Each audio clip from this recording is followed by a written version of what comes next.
Oi, gente, voltamos aí de novo. Tudo bem, fui pegar uma aguinha ali. Tudo bom, vamos lá. Nós falamos sobre eutanásia passiva, ativa, suicídio assistido e distanásia. Tudo bem? Agora vamos falar de um procedimento que é direito e que pode ser realizado no Brasil. A ortotanásia. Com O, tá? Ortotanásia. O que é a ortotanásia? É o aceitar a morte com naturalidade, ou seja, aceitar a morte como um evento natural. Tranquilo?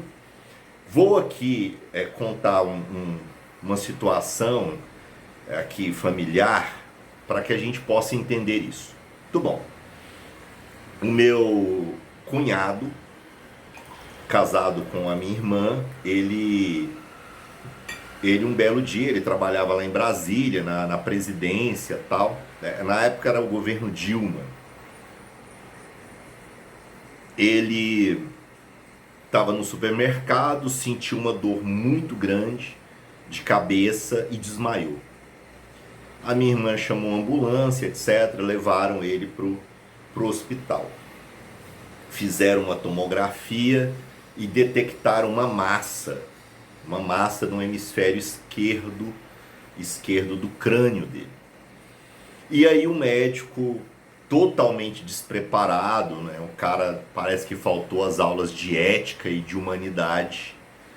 E ele olhou para minha irmã e falou assim: olha, dona Elaine, se prepara, o seu marido tá com um tumor enorme entre o crânio e o cérebro, e se prepare para o pior. A minha irmã ligou desesperada, chorando e tal. Falei, não, traz ele aqui para Goiânia. Aqui ele foi muito bem atendido.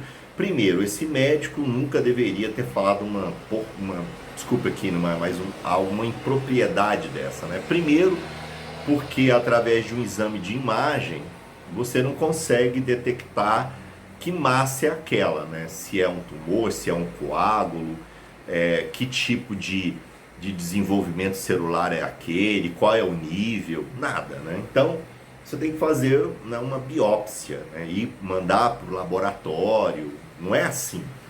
Então, muito bem, detectou que era sim um tumor, mas de nível 1 e tal, mas eu não quero ficar enrolando muito. O que aconteceu? Ele tirou essa massa, passou-se 5 anos, mas aquilo voltou a crescer, evoluiu de grau, né, e aquilo prejudicou a vida dele e estava ramificando, né, ou seja, evoluiu. Isso em 5, 6 anos. Então, muito bem. Ele, então, foi dar entrada no hospital, mas isso parece que tinha comprometido a medula dele, ele já não tinha mais movimento das pernas, e ele estava dando entrada no hospital, tá? Isso já 5 anos depois desse episódio. E quando ele estava dando entrada no hospital, ele morreu. Morreu. Teve uma parada cardiorrespiratória e foi ressuscitado, né? Ressuscitado ali, né? Todo o procedimento, ele ressuscitou. Beleza. Mas daí ele não voltou mais, né? Estava num estado inconsciente, não voltou mais. Mas entubado ali, tal, etc. Um plano de saúde legal, mantido. Passou uma semana, ele morreu de novo. O que eu quero dizer morreu?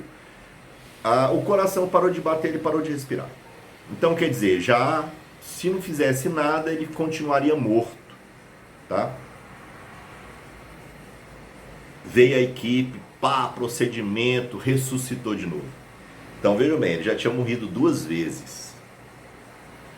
Tá, quadro irreversível, comprometimento do tecido cerebral muito grave. 2 dias depois, de novo, parada cardiorrespiratória, de novo morte. Ressuscitaram, 3ª vez. O quadro dele era irreversível. Nada mais poderia ser feito. Correto? O que aconteceu então?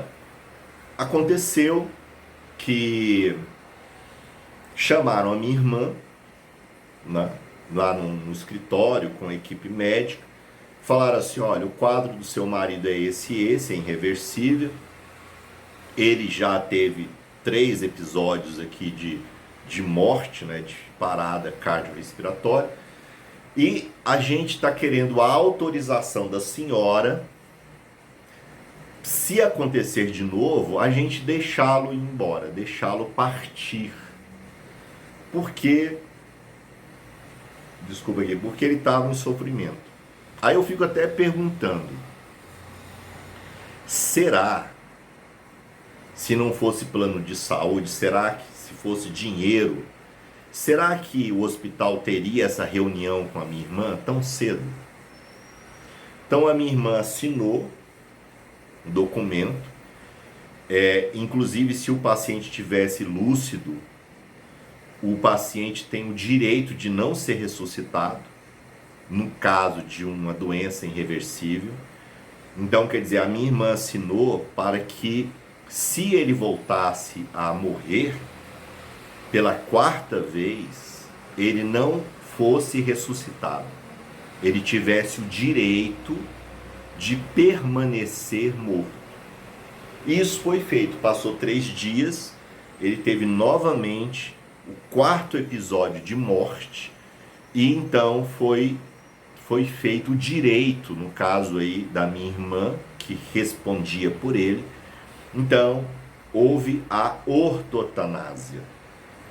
A pergunta que não quer calar: ele teria, por exemplo, poderiam mantê-lo vivo por mais, sei lá, uma semana, um mês, 2, 3? Sim. Com tecnologia, com aparelhos, poderia. A pergunta é, será que isso estaria rendendo para o hospital? Talvez sim. Correto? Então, todos nós, aqui no Brasil, temos direito à ortotanásia. O direito de não ser ressuscitado, dependendo do nosso quadro. Tudo bem? Se eu tenho um quadro irreversível, uma doença terminal, eu tenho o direito de não ser ressuscitado. Isso chama-se ortotanásia. No Brasil é permitido. Tudo bem? Então, isso tem tudo a ver com legislação, direito do paciente. Tranquilo?